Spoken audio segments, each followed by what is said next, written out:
কোনো ভাই ধরেন বক্তব্য শুনছিলাম, আমি খুব অবাক হলাম যে শফিকুল আলমের এত অভিযোগ, এটা আমাকে খুব অবাক করলো যে তাহলে আমরা মানে কার অপেক্ষায় আছি। আমি তো মনে করতাম যে হয়তো সার্জিসটা সার্বক্ষণিক যোগাযোগ রাখছেন এবং ওনাদের পছন্দের লোকজনই হয়তো কাজ করছে। আমি না প্রথম আমাকে আপনি বক্তব্য দিতে দিয়েছেন যখন, তখন আমার মনে হচ্ছিল যে আমার কথাগুলো শুনে হয়তো সার্জিস কিছুটা রাগ করবে কিনা, হ্যাঁ, যে ইলিয়াস ভাই আমাকে ডাকলো এখানে, ডেকে এইভাবে কথাবার্তা বলছে।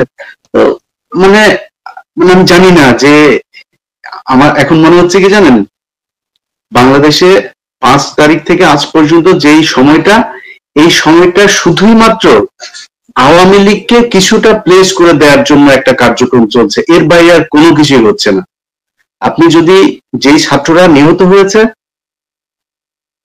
5 লাখ টাকা করে তাদের দিতে দেওয়া হবে, সরকারের পক্ষ থেকে ঘোষণা দেওয়া হলো। 5 লাখ টাকা করে কিসের জন্য? বাংলাদেশে প্রতিদিন রিজার্ভ বাড়ছে। বাংলা যদি আমি বলেছি, এর আগেও বলেছি যে যদি প্রয়োজন আমাদের কাছে টাকা চান, আমরা ফান্ড কালেক্ট করব। আমরা প্রতিদিন অন্তত এক একটা দেশ থেকে 10 কোটি, 15 কোটি, 20 কোটি, যা প্রয়োজন আমরা টাকা পাঠাবো। বাংলাদেশের মানুষ রক্ত দিতে শিখেছে, টাকা পয়সা তাদের কাছে কিছুই না। তো আমি যদি নাকি মনে করি যে এই সরকার যে অবস্থার ভেতরে আছে সে অবস্থায় থেকে তারা আসলে বাংলাদেশের মানুষের জন্য কিছু করতে চায়, তাহলে এই সার্জিস আলমরাই তো সবচাইতে সবার মানে সামনে ছিল। মানে তাদের কথাই যদি শোনা না হয়, তাহলে সরকার শুনছে আসলে কার কথা? আপনি দেখেন মাহমুদুর রহমান আজকে যে অবস্থার ভেতরে, মাহমুদুর রহমানকে নিয়ে কেন কথা হবে না? মাহমুদুর রহমান কেন সর্বোচ্চ সুযোগ সুবিধা পাবে না? মাহমুদুর রহমানকে নিয়ে ত্রিমুখী একটা মানে সমস্যা তৈরি করা হয়েছে।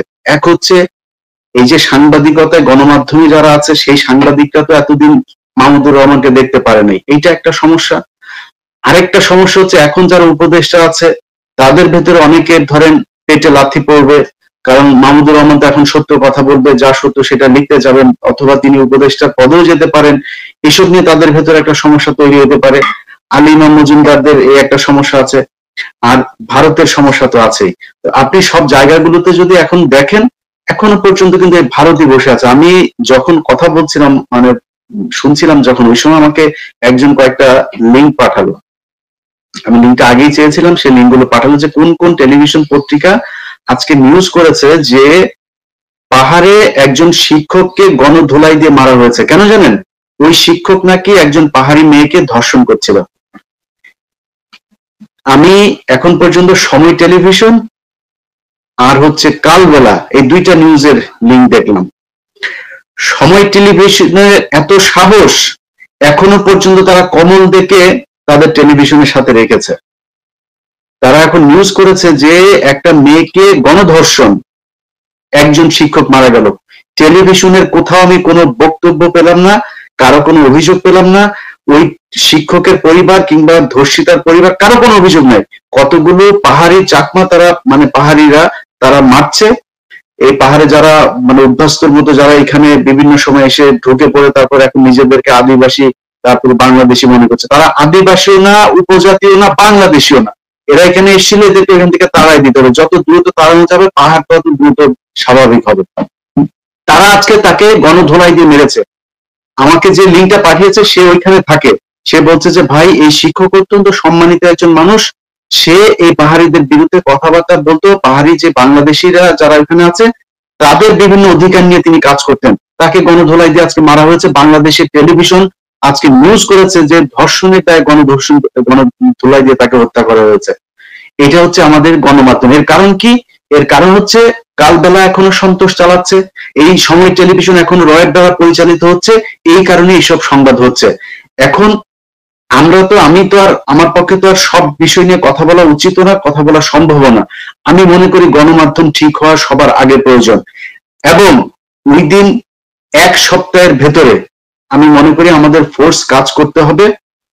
আমাদের সংগঠনের পক্ষ থেকে আমাদের সাথে আমার এই বক্তব্য যারা যারা শুনছেন, আমরা প্রয়োজন আমি ফেসবুকে একটা গ্রুপই তৈরি করব, যারা কিনা এটার সাথে সংযুক্ত হবেন। আমাদের এই গণমাধ্যম অধিকার পরিষদ, বৈষম্য বিরোধী গণমাধ্যম পরিষদ যেটা, সেখানে আপনাদের প্রিয় সব মানুষেরাই থাকবে। আজকে শরীফ উসমান হাদি ভাইয়ের সাথে আমার প্রথম আমাকে যদি আজকে পুরস্কার দিতে বলেন, এখানে এটাকে একটা ডিবেট হিসাবে ওনার বক্তব্য আমার সবচাইতে ভালো লেগেছে। তো এই তেজোদ্দীপ্ত এতগুলো মানুষ একসাথে কাজ করবে আর সোশ্যাল মিডিয়াতে এতদিন ধরে আমরা যা করেছি সেটাই করবে, এটা ওয়ে না। আপনারা ওয়ে আউটের যে পদ্ধতি চাচ্ছেন, আমি মনে করি প্রথম দিন আমরা ওই মালিক পক্ষকে বলবো যে আপনার এখানে এই দালাল আছে, এই দালালদেরকে সরাইতে হবে। পরের দিন যদি না সরায় সেখানে যেতে হবে, বাইরে দাঁড়ায় সেখানে মানববন্ধন হবে, গ্যাদারিং হবে, যা করা সেটা হবে, পরের দিন অফিসের ভেতরে ঢুকে যাবে। এটা হচ্ছে পদ্ধতি। আমি আপনার মধ্যে একটু ইন্টারাক্ট করতে চাই, প্লিজ। একটু আমি আপনাকে বুঝতে পারলাম এই জন্য ভাই, আপনি আপনার যারা বাইরে বসে যুগ ধরে যুদ্ধটা করছেন, কারণ আমি ফ্রাঙ্কলি বলি, আমি ছোট মানুষ হিসেবে প্রত্যাশা করেছিলাম ডক্টর ইউনূস সাহেব যখন জাতিসংঘে গেলেন আমেরিকা, আমি খুব ভেবেছিলাম যে অন্তত তিনি আধা ঘন্টার জন্য হলেও বলবেন যে পিনাকি ভাই দাদা শুরু করে ইলিয়াস, কনক সবাই পুরো গ্রুপটা যারা বাংলাদেশকে নাড়িয়ে দিয়েছে, বাংলাদেশের মানুষকে, তাদের জন্য অন্তত এক কাপ চা খাবেন এবং আপনাদের কথা শুনবেন, এটা কিন্তু প্রত্যাশা করেছিলাম। তুমি তো এটা তো হলোই না। আমার একটা পরামর্শ হলো, দেখেন মূলধারা গণমাধ্যম বলতে যে বাংলাদেশের একটা ব্যাপার ছিল, ওটা কিন্তু ভেঙে গেছে। পুরো মূলধারা গণমাধ্যম এটা তো গণমাধ্যম, এটা তো ফ্যাসি মাধ্যম। এই যে নতুন মাধ্যম আপনারা তৈরি করলেন, আপনাদের প্রতি পরামর্শ, আপনারা অ্যাজ আর্লি অ্যাজ পসিবল ভিন্ন ধরনের মানুষ হোক, কিন্তু যারা মুক্তিকামী মানুষের পক্ষে ছিলেন তারা আপনারা অতি দ্রুত একটা প্ল্যাটফর্ম ঘোষণা করুন। আপনারা ওখানে বসে কারা বাংলাদেশের গণমানুষের বিপক্ষে কথা বলছেন, কোন সাংবাদিক, কোন মিডিয়া, কোন হাউস, আপনারা সুনির্দিষ্ট ভাবে একদম প্রফেশনালি আপনারা তাকে ডিটেক্ট করবেন, 3 দিন সময় দিবেন, বলবেন যে একে এখান থেকে সেট করতে হবে। যদি তারা না করে, আমি বলতে আমাদের ইনকিলাব মঞ্চ সকল ছাত্র জনতাকে সামনে নিয়ে আমরা একদম নিয়মতান্ত্রিক উপায়ে সেই হাউসের সামনে দাঁড়াবো, যতক্ষণ না পর্যন্ত মুক্তিকামী মানুষের বিপক্ষে যারা দাঁড়িয়েছে সেই কালচারাল ফ্যাসিস্ট তাদেরকে যতক্ষণ না পর্যন্ত সেট করা হবে, ততক্ষণ পর্যন্ত ইনশাল্লাহ আমরা দাঁড়াবো। আপনারা প্লিজ সমন্বিত আকারে এই প্ল্যাটফর্মটা ইনশাল্লাহ ঘোষণা করুন এবং বিপ্লবের ফসল বাংলাদেশের আগ পর্যন্ত প্লিজ আপনারা হতাশ হবেন না। এবং আমি চাই আপনারা বাংলাদেশে না আসুন। টু বি ফ্রাঙ্ক, আপনারা বাংলাদেশে আসলে এই কাজটা আপনারা এভাবে করতে পারবেন না। যেদিন আমরা বলবো যে আপনারা, আপনি, পিনাকিদা, কনক সোনার ভাই সবাই একদিন এক ফ্লাইটে আসেন, আমরা লক্ষ জনতা আপনাদেরকে রিসিভ করবো নতুন বাংলাদেশে, সেই পর্যন্ত আপনাদেরকে লড়াইটা করতে হবে ইনশাআল্লাহ। অবশ্যই অবশ্যই শহীদ ওসমান এই লড়াই ভাই, আমরা যদি নাকি প্রয়োজন হয় আরো 5 বছর পরে আসবো, যদি প্রয়োজন হয় 2 দিন পরে আসবো, সেটা নিয়ে কোনো সমস্যা নেই। কিন্তু আমাদেরকে যে কাজটা করার জন্য যা প্রয়োজন সেটা তো এখান থেকে করা সম্ভব। আমাদের সেই লোকবল আছে। টেলিভিশনের মালিক, সম্পাদক যারা এখন দালালি করছেন, যদি মনে করে থাকেন যে আপনারা এইভাবে টাংনাং করে তারপরে সরকারকে কদিন সময় দিবেন, প্রথম আলোর এই গুটিবাজি দিয়া তারপরে দেশ চালায় যাবেন, ফাঁকে ফুঁকে মাঝে মধ্যে জানাজার মধ্যে এসে উপস্থিত হবেন, এই সুযোগ আপনাদেরকে দেওয়া হবে না। আমি তো বললাম যে আমরা হাতি ভাই, আমরা 1 সপ্তাহের ভেতরে ইনশাল্লাহ আমরা এটা নিয়ে অনেক কাজ করছি অলরেডি। মিনার ভাই, আমি, কনক ভাই, এখানে থাকা অবস্থাতেই এটা করা, আমরা এটা নিয়ে আলোচনা হয়েছে, মুশফিক ভাইয়ের সাথেও এটা নিয়ে বিস্তারিত আলাপ হয়েছে। তো আমরা এটা খুব দ্রুতই করছি। এবং আমি বলবো সব শেষ কথা যেটা, যে অন্য সেক্টর এগুলোকে এমনিকেই ঠান্ডা করা যাবে। আগে গণমাধ্যমের কথা বললে নেই, গণমাধ্যমে এখন পর্যন্ত যারা আছেন, যদি জাঙ্গিয়া টাঙ্গিয়া নিয়ে, যদি মান সম্মান নিয়ে যদি রাস্তায় বাইর হইতে চান, তাহলে আগে থেকে ভাইগা পড়েন। আর যদি নাকি আপনাদেরকে বের করতে হয়, তাহলে কিন্তু অবস্থা খারাপ হবে, সেটার জন্য কেউ দায়ী থাকবে না। আর যদি আমরা এটা করবো দেখে যদি কেউ আবার এখানে সুশীলগিরি মারাইতে আসেন না, এটা আইন শৃঙ্খলা হোক আর যেই হোক, যে অথরিটি হোক, মারাইতে আসেন না, আমরা কিন্তু এখন নিউ ইয়র্কে আছে, এটা মাথায় রাখতে হবে। সো এত ফাল পাড়া কিছু নেই। আমরা যা চাই সেটা ন্যায্য জিনিস চাই, জনগণ যেটা চায় সেটা চায়। এবং আমি সবচাইতে সবার আগে যেটা বলবো যে এই যে যারা এখনো আহত নিহত আছে তাদের পরিপূর্ণ ট্রিটমেন্ট হচ্ছে না, এখনো পর্যন্ত হচ্ছে না। আমি কালকে আমার যে পত্রিকা নতুন করে চালু করছি, বাংলা এডিশন, সেখান থেকে আমি একজনকে পঙ্গু হাসপাতালে পাঠিয়েছিলাম। অনেক মানুষ এখনো পর্যন্ত, অনেক মানুষ এই জায়গায় এই ইয়েতে আছে। এটা তো হইতে পারে না। যারা বলছিলাম যে নূরজাহান বেগম নামে জনৈক মহিলাকে স্বাস্থ্যের দায়িত্ব দেওয়া আছে, যে স্বাস্থ্যের সহবোঝনা স্বাস্থ্য বানানো জানে কিনা আমার সন্দেহ আছে। মানে আওয়ামী লীগের প্রত্যেকটা লোকে সে পুনর্বাসন করতেছে। ভাই, আপনার কি মনে হয় যে যারা হাসিনার দ্বারা সুবিধাভোগী, হাসিনার দ্বারা মানে কোটি কোটি টাকা কামাইছে, ডিউটি না করেও টাকা নিয়ে গেছে, মানুষের উপর টর্চার করছে, তারা এই আহত ছাত্রদের চিকিৎসা দেবে না, তারা আরো ড্যামেজ করবে সেখানে। মানে সরকার কিন্তু গায়ে হাওয়া লাগে ঘুরতেছে। এবং আপনি আজকে গুরুত্বপূর্ণ কথা বলেছেন, আজকে সকালবেলাতেই আমি একটা অনুষ্ঠান প্রচার করতে দিয়েছি, দর্শক যদি দেখেন যে পার্বত্য চট্টগ্রাম নিয়ে একটি অনুষ্ঠান, একজন বিশেষজ্ঞ তিনি চিটাগাং নিয়ে গবেষণা করেন, টোটাল একটা ধারণা আপনারা পাবেন। এবং সাম্প্রতিক সময় ভারতে আওয়ামী লীগকে পুনর্বাসনে পার্বত্য অঞ্চল নিয়ে ভারত নিয়েছে। এবং ভেরি আনফর্চুনেটলি আমাদের উপদেষ্টাদের অনেকেই যারা ওই যে এনজিও বাজি করেন, সেই এনজিওর কিন্তু একটা ভালো সেক্টর হচ্ছে এই উপজাতি আদিবাসী, এদেরকে নিয়ে কিন্তু একটা ভালো ব্যবসা আছে। কিন্তু তো বর্তমান উপদেষ্টা পরিষদে কিন্তু এই জাতীয় লোকজন আছে, সেটি আমরা আলোচনায় এনেছি। আপনারা যদি দেখেন আপনাদের ধারণা ক্লিয়ার হবে। এবং এই জাতীয় উপদেষ্টাদেরকেও সতর্ক করতে চাই, পার্বত্য চট্টগ্রাম তোমার বাপের ইয়ে না, তালুকদারি না, তুমি ব্যবসা করবা, দেশ বেচা দিবা। ভাই মানে এত বিরক্ত লাগে, বিশ্বাস করেন। ভাবছিলাম একটু শান্তি পাবো এই হাসিনার পরে, এখন দেখি আরো খারাপ অবস্থা আর কি। এক একটা মানে কি বলবো, মানে বালখিল্য আচরণ, সব এক একটা ভাব ধরে বসে আছে মহাজ্ঞানী। এদের হাত থেকে এখন মুক্ত করা আরেক কাহিনী হয়ে গেছে আর কি। এবং শরীফ ওসমান, আপনারা যেভাবে চেষ্টা করছেন, যে বক্তব্য, তার যে স্পিরিট আমি দেখলাম, তাতে আমি আশাবাদী যে তারা নিশ্চয়ই ব্যাপারে হস্তক্ষেপ করবেন। আমার মনে হয় মিয়া ভাই, আপনার কাছ থেকে আমার লাস্ট রিমার্ক একটু শুনি। জি, আমি যে জিনিসটা বলতে চাচ্ছি যে বৈষম্য বিরোধী গণমাধ্যম পরিষদ যেটা, এটা সম্পর্কে যেহেতু ইলিয়াস ভাই এবং আমাদের উসমান ভাই যে কথাটা বললেন, এটা একটা ভুল বোঝাবুঝি সৃষ্টি না হয়।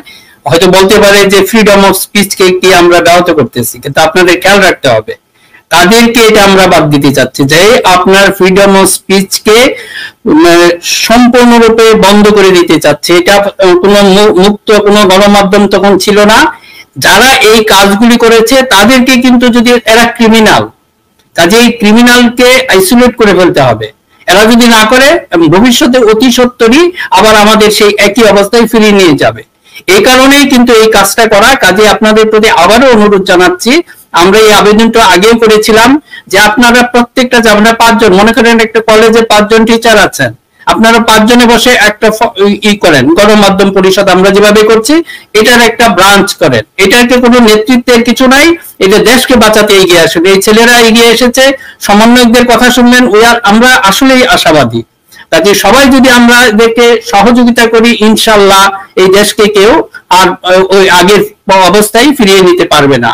কিন্তু এটা শুধু যদি মনে করেন এই দায়িত্বটা আরেকজনই করবে, আপনার করার দরকার নাই, এটা কিন্তু মারাত্মক একটা আমাদের ভুল হবে। কাজে সবার প্রতি অনুরোধ, আপনারা যে যেখানেই আছেন, এই যে সিভিল সোসাইটির পার্ট, আপনি কলেজের শিক্ষক হন, স্কুলের শিক্ষক হন, ডাক্তার, ইঞ্জিনিয়ার, যেই হন, আপনারা এটাতে এগিয়ে আসুন। আমরা যখন একসাথে এই কাজগুলি করবো, it will B a great force, যে ফোর্সের মাধ্যমে ইনশাল্লাহ আমরা এদেরকে প্রতিহত করতে পারবো। আপনাকে ধন্যবাদ। শরীফ ওসমান, আপনার শেষ মন্তব্যটা শুনি। জি, আমি শেষে একদম সংক্ষেপে যেটা বলতে চাই, আসলে সার্জিস তো চলে গেল, মানে এটা ভালো লাগলো, অ্যাটলিস্ট অ্যাকনলেজ করা এবং নতুন করে শেখার অন্তত মানসিক এটা অবশ্যই গুড সাইন। তো আমি এটা ধন্যবাদ জানাই। আর যেটা আমার বলবার ইচ্ছা সেটা হলো, আপনাদের লড়াইটা আসলে নতুন করে শুরু হলো।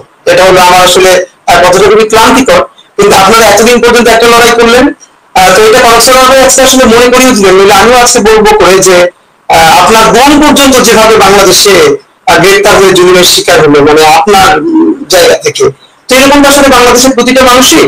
তো আমি যেটা আসলে বলতে চাই যে আমাদের এই যে আরবান মিডল ক্লাসের মধ্যে একটা, এই যে একটু সে রবীন্দ্রসঙ্গীত গাবে, একটু ছায়ানটে যাবে, এরপরে এই যে হুজুর টুজুর মারা গেলে এগুলো রাইট না, মানে যেগুলো অনেকটা আমি বলতে যে ফাহাম আব্দুল সালাম ভাইয়ের গতকালকে একটা ভিডিও খুব ভাইরাল হয়েছে, অনেক আগের যদিও, তো ওইটাই আসলে যে মানে আমি যেগুলো করবো এগুলো হলো অ্যাকনলেজ করা তোমার হলো দায়িত্ব, আর তুমি যেগুলো বলবা এগুলো হচ্ছে উগ্রবাদী কথাবার্তা। তা আসলে একদম ফ্যাসিবাদের গোড়ার ন্যারেটিভকে ভাঙতে হবে। মানে ফ্যাসিবাদের অর্ধেক রেখে বাকি অর্ধেক আমরা আবার পলিশ করবো, এটা হবে না। আমাদের যেটা করতে হবে, গত দীর্ঘ সময় যেই ফ্যাসিবাদের যেই ন্যারেটিভ গুলো নির্মিত হয়ে বাংলাদেশকে এভাবে করা গিয়েছিল, সেই ন্যারেটিভ গুলো ভেঙে দিতে হবে। আর সব থেকে বড় নেগেটিভ তো আমরা ভেঙে ফেলেছি যখন আমরা বলেছি তুমি কে আমি কে, রাজাকার রাজাকার, এই কথা বলে বাংলাদেশের মানুষ নেমে এসেছে, রক্ত দিয়েছে। সুতরাং এখন আমাদের সুশীল হওয়ার কোনো সুযোগ নেই, আমরা ইনসাফের মানুষ হবো। আই রিপিট, যে হিন্দু মুসলমান বৌদ্ধ খ্রিস্টান প্রত্যেকটা মানুষের নাগরিক এবং ইনসাফ নিশ্চিত করব। ইনসাফের বাংলাদেশের জন্য আমরা নতুন একটা সংগ্রাম করব। উত্তর যুবদলের আহ্বায়ক শরীফুদ্দীন জুয়েল বলছেন, পতিত স্বৈরশাসক দেশে একদলীয় শাসন ব্যবস্থা কায়েম করেছিল, জনগণের ভোটাধিকার কেড়ে নিয়েছিল, সারা দেশে লুটের উৎসবে মেতে উঠেছিল। ছাত্র জনতার আন্দোলনে স্বৈরশাসকের পতন হলেও ষড়যন্ত্রকারীরা বিএনপিকে ঠেকাতে এখনও তৎপর, তাই সবাইকে সজাগ থাকতে হবে। মঙ্গলবার 5 নভেম্বর রাজধানীর নয়াপল্টনে ভাসানী ভবন মিলনায়তনে ঢাকা মহানগর উত্তর যুবদলের এক প্রস্তুতি সভায় সভাপতির বক্তব্যে তিনি এসব কথা বলেন। 7 নভেম্বর জাতীয় বিপ্লব ও সংহতি দিবস যথাযোগ্য মর্যাদায় পালনের লক্ষ্যে এ প্রস্তুতি সভা অনুষ্ঠিত হয়। শরীফুদ্দীন জুয়েল বলেন, 1.5 যুগ যাবৎ ভোটাধিকার প্রতিষ্ঠা এবং দেশের গণতন্ত্র পুনরুদ্ধারে বিএনপি আন্দোলন করে আসছে। এর জন্য জীবন দিয়েছে অসংখ্য নেতাকর্মী। এবারের গণ অভ্যুত্থানেও আমাদের 4.5 শতাধিক নেতাকর্মী প্রাণ দিয়েছে। বিএনপির বিরুদ্ধে চক্রান্ত করে কোনো লাভ হবে না। বিএনপি জনগণের দল, জনগণ সকল ষড়যন্ত্রের জবাব দেবে। তিনি বলেন, আওয়ামী লীগ একটি অকৃতজ্ঞ দল। শেখ মুজিবুর রহমান আওয়ামী লীগ নিষিদ্ধ করে বাকশাল কায়েম করেছিল। শহীদ জিয়াউর রহমান বহুদলীয় গণতন্ত্র প্রবর্তন করে আওয়ামী লীগকে পূর্ণ জন্ম দিয়েছিল। শেখ হাসিনাকে দেশে ফেরার সুযোগ করে দিয়েছিলেন। সেই আওয়ামী লীগই বাংলাদেশ থেকে জিয়া পরিবারের নাম মুছে ফেলতে এবং বিএনপিকে ধ্বংস করার চক্রান্ত করেছিল। এদেশে মুনাফিকদের আর স্থান হবে না, এমনটাই তিনি বলছেন। প্রিয় দর্শক শ্রোতা, বিএনপিকে নিয়ে ঠেকাতে ষড়যন্ত্রকারীরা এখনও বাংলাদেশ ব্যাংকের এক সংবাদ সম্মেলনে এ তথ্য জানিয়েছেন কেন্দ্রীয় ব্যাংকের গভর্নর ডক্টর আহসান-ই মনসুর। গভর্নর জানান, আগামী রোববার থেকে এসব ব্যাংকে টাকা পেতে শুরু করবেন গ্রাহকরা। এ সময় প্রয়োজন ছাড়া অতিরিক্ত টাকা না তুলতে গ্রাহকদের অনুরোধ করেন তিনি। আহসান-ই মনসুর বলেন, আমরা দুর্বল ব্যাংকগুলোকে তারল্য সহযোগিতা দিচ্ছি। আমানতকারীদের সুরক্ষার জন্য এটি দেওয়া হচ্ছে। এরই মধ্যে 22,500 কোটি টাকা দেওয়া হয়েছে। ব্যাংক খাতে অস্থিরতা দূর করতে কেন্দ্রীয় ব্যাংক এমনটা জানিয়ে গভর্নর আহসান-ই মনসুর বলেন, ব্যাংকগুলোকে তারল্য সহায়তা দেওয়া হবে।